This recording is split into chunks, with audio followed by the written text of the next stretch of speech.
country. And joining us now, Nancy Hedrick, Vice President of Communication for FCA, the Fellowship of Christian Athletes. Nancy, so good to have you with us on our program today. Gosh, thanks, JD. I'm grateful to be with you. Simply stated, what is the mission of the FCA? We have a vision statement we've abided by, which is to see the world impacted for Jesus Christ through the influence of coaches and athletes. And we ground that in our 4 core values of integrity, serving, teamwork, and excellence.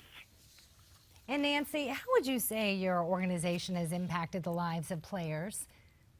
You know, it's very exciting to be part of that.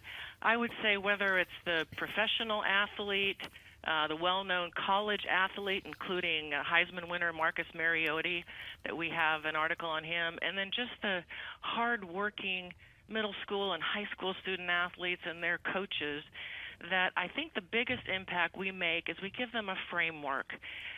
We help them find their identity, and their identity is not in their sport, it's not in their victories and losses, it's not in their times and statistics, that their identity is in Christ and who God has made them to be. And that way, the impact is they can get through those victories and defeats in sports and then translate that to life, because life is victories and defeats. Nancy, we've got about a minute 15 left. Has the organization received pushback from secular groups that don't want to see Christianity play a major role in sports or really anywhere in the public square? Oh, of course it has, and increasingly so, but we have been so blessed. Our number of campuses reached, number of camps, number of student athletes and coaches reached have all grown at double-digit rates. So sports is a unifying language, whether here in the U.S. and internationally. And so we're just persevering, and certainly in a loving way, and we hope in a partnership way. And you've been succeeding now, like as we said earlier, for 60 years. Congratulations to you. So what are your goals for the next 60 years?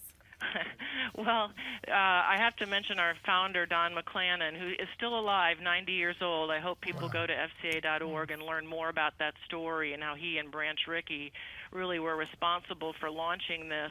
And so as we look at 60 years and counting, our lane, so to speak, will remain the same. We're going to try to reach coaches and athletes and all they influence for Christ. And we do it through our 4 C's of ministry, Miranda. So I hope we grow in our number of camps, which are now well over 500 across the country.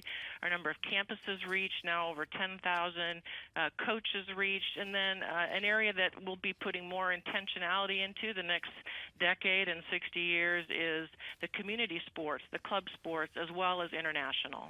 And again, the place to check it out on the internet, fca.org, fca.org. We'll have to leave it there. Nancy Hedrick, thanks so much for checking in from FCA headquarters in Kansas City, Missouri today. You bet. Thank you, JD. Thank you, Miranda. Thank you. And truth be told, Kansas City, Missouri, somebody's hometown? Yes, I'm a little partial to it. Well, that's good. good. Place in my heart. It's a nice place, great barbecue, good people. That's right. And the FCA, icing on the cake. Hey, you want to stay tuned to Newsmax TV. Coming up in mere moments, Midpoint, Ed Berliner will be talking with the Reverend Jesse Jackson and also with Alan Dershowitz. That's coming up, and of course, following Midpoint at 12 noon Eastern, at 3 o'clock on the East Coast, the Steve Malzberg Show, originating in New York City. New York City, that's what I said. New York City, of course, we'll be looking for you tomorrow, 9 in the East, 6 in the West. Stay brave, stay free, stay tuned.